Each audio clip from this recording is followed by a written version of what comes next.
গোভূত ও রাখাল। কুন্তলিকা। একপাল ছাগল মাঠে চড়ে বেড়াচ্ছে। একটা ভূতের সেটা দেখে তারও ইচ্ছে করে ছাগল হয়ে ঘুরে বেড়াতে। যেই ভাবা অমনি ছাগল হয়ে তাদের সঙ্গে ঘুরে বেড়াতে লাগলো। কিছুক্ষণ ঘুরে বেড়াবার পর আর ভালো লাগলো না, সে আবার ভূত হয়ে গেল। একটা গাছে বসে ভাবতে লাগলো এখন কি করবে। অনেকগুলো গরু মাঠে চড়ে বেড়াচ্ছে। সে ভাবলো মন্দ হয় না যদি সে গরু হয়। ছাগলের গায়ে খুব গন্ধ, তাই তার ভালো লাগলো না। কিন্তু গরুর গায়ে তো সেরকম নেই। সে গাছ থেকে নেমে এসে একটা গরু হয়ে চড়ে বেড়াতে লাগলো। সন্ধে হয় হয় রাখাল এসে গরুগুলোকে নিয়ে গোয়ালে রাখতে ঢুকলো। ঢুকেই তার গা ছমছম করতে লাগলো। সে ভাবলো কি ব্যাপার, আজ হঠাৎ ভয় করছে কেন, অন্যদিন তো করে না। যা হোক, সবকটা গরুকে গোয়ালে রেখে খেতে দিয়ে গোয়াল বন্ধ করে ঘরে চলে গেল। আবার যে সকাল হলো আবার সে গরুদের নিয়ে মাঠে ছেড়ে দিল। তার মধ্যে একটা গরুকে কেমন যেন লাগলো, তার কাছে যেতেও একটু ভয় ভয় করতে লাগলো।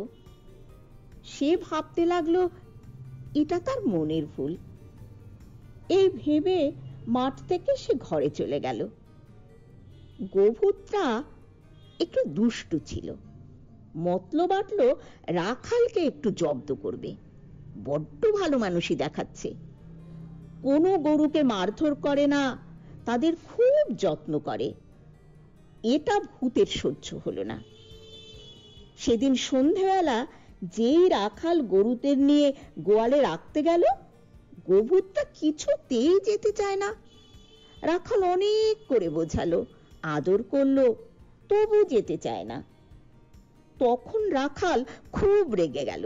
সে তখন একটা লাঠি দিয়ে তাকে এক ঘা মারল। গোভূতের খুব লাগলো। সে হেরে গলায় বলল, তুই আমাকে মারলি তো, দেখ তোকে আমি কি করি।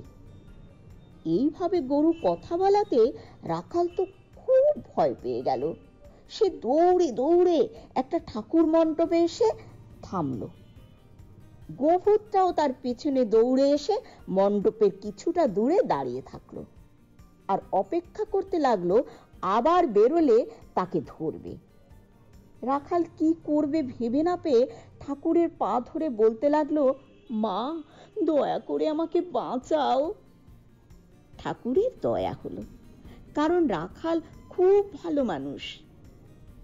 ঠাকুর গোভূতটাকে ধমকালো, তুই এক্ষুনি এখান হতে দূর হ, না হলে তোকে কঠিন শাস্তি দেব। গোভূতটা আবার ভূত হয়ে অনেক দূরে পালিয়ে গেল। রাখাল আবার যেমন সকাল সন্ধে গরুদের দেখাশোনা করত, ঠিক সেই রকম করতে লাগলো। ভূতটা আর ভুলেও রাখালকে জব্দ করতে আসলো না।